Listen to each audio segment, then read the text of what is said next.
अध्याय छठा। कहानी अपना स्थान स्वयं बनाइए। राजा ने एक दिन अपने मंत्री से कहा, मुझे अपने लिए एक आदमी की जरूरत है। कोई तुम्हारी निगाह में चढ़े तो लाना, पर इतना ध्यान रखना कि आदमी अच्छा हो। बहुत दिनों की जांच पड़ताल के बाद मंत्री को एक आदमी जचा।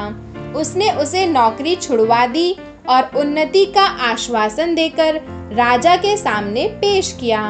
बहुत देर तक तो राजा को अपनी बात ही याद न आई। बाद में बोले, हाँ, उस समय शायद कोई बात मन में थी, पर अब तो कोई बात नहीं है। मंत्री ने कहा, मैंने इसे हजारों में से छांटा है और बढ़िया नौकरी से छुड़वा कर लाया हूँ। राजा ने जरा सोचकर कहा, हमारे पास तो इस समय कोई काम नहीं है, पर तुम बहुत कह रहे हो तो हम इसे अपने निजी दफ्तर में चपरासी रख सकते हैं। वेतन 15 रुपए मिलेगा। मंत्री को बुरा लगा, पर उस युवक ने कहा, मेरे लिए सबसे बड़ा वेतन यह है कि मुझे अपने राजा की सेवा करने का मौका मिलेगा। यह कहकर वह तैयार हो गया।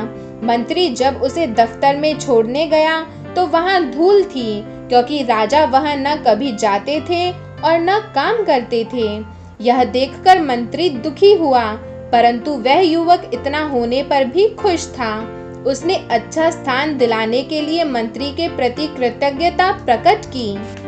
उसने लगातार कई दिनों तक उस दफ्तर को साफ किया और उसे शाही दफ्तर का रूप दिया।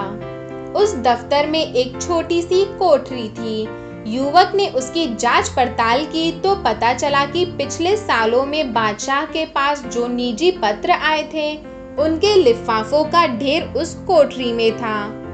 उनमें से बहुत से लिफाफों पर सोने की 25 कारी थी और रत्न जड़े थे। ये वे लिफाफे थे जो विवाह आदि के शुभ अवसरों पर दूसरे राजाओं और अमीर उमरावों के यहाँ से आए थे।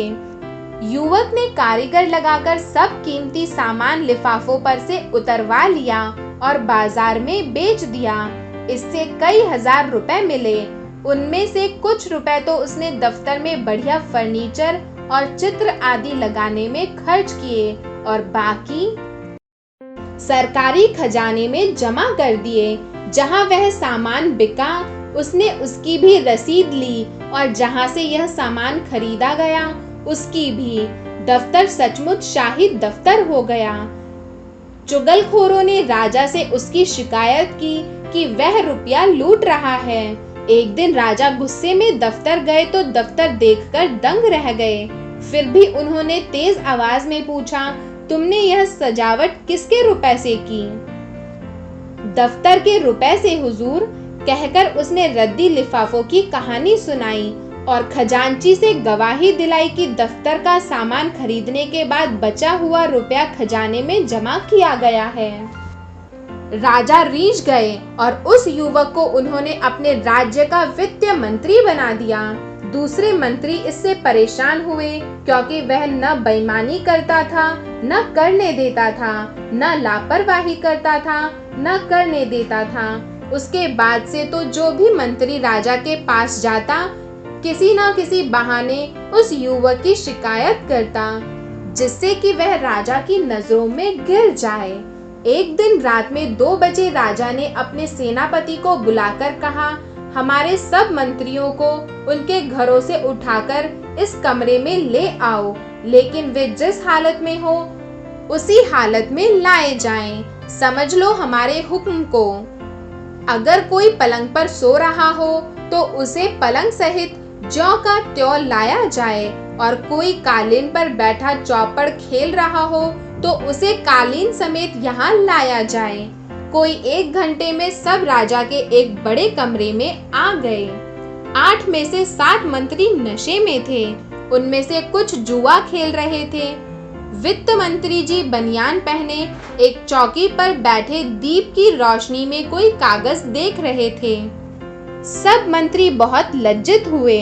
तब राजा ने वित्त मंत्री से पूछा, जनाब, रात में 2 बजे किस कागज में उलझे हुए थे?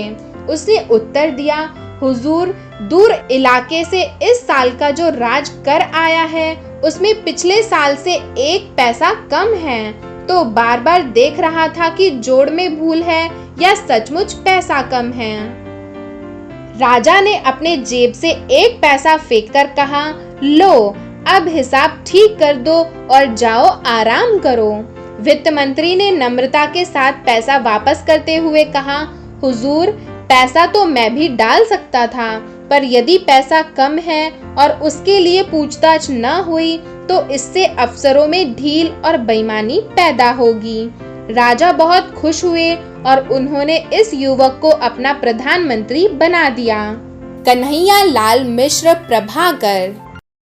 शब्दार्थ: निगाह, दृष्टि, कृतज्ञता, आभार, राजकर, राजा को दिया जाने वाला कर, आश्वासन, भरोसा, निजी, व्यक्तिगत, दंग, हैरान, छांटा, चुना, चुगलखोर, चुगली करने वाले, हुक्म, आदेश।